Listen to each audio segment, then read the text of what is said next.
I want to zoom out for a second. Sure. Because I want to give our listeners, those listening who might not know you, Sage Robbins, as well as I do, you might be listening right now and going like, she's talking about the raindrops and the nuances of life. And I thought we were talking about meditation, which to some people looks like sitting on a pillow, closing your eyes in a cave, or that too. Also, meditation, especially in the West, I have to say, has gotten real trendy. And everybody is in their, fancy pants and their smoothies and doing their meditation. And I don't know, like there's a part of me, I even feel it as I talk about it. There's a part of me that has not a resentment. Maybe it is. Like I feel something of like, is that the authentic experience that everyone is talking about? And even as we want, and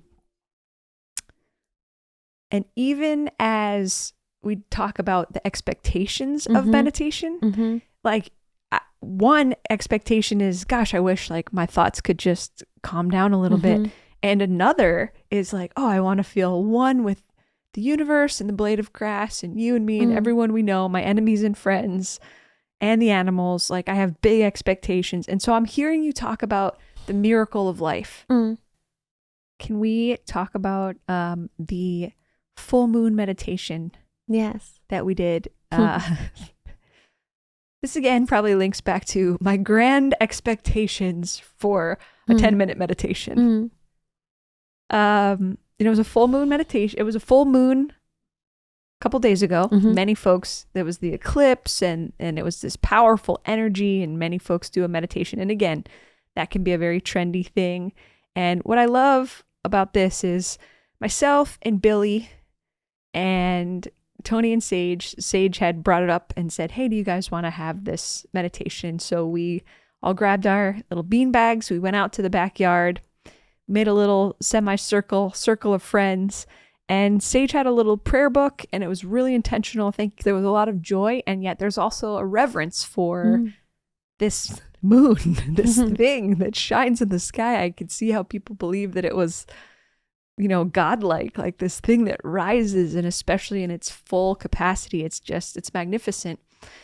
And so, Sage beautifully, you said prayers and we held hands, all of us. And then you asked us to close our eyes, and we had kind of a silent meditation for maybe, what would you say? 5, 10, 15 minutes? I'd say 10 minutes. Okay, 10 minutes. And we're under the moon, and I feel myself at the end of the 10 minutes. I haven't told you this, but at the end of the 10 minutes, I'm like, man, has it been an hour? Like this is she ever? What's going on? And I found myself like side eye. I'm giving Tone side eye. Is he awake? Yeah, he's meditating.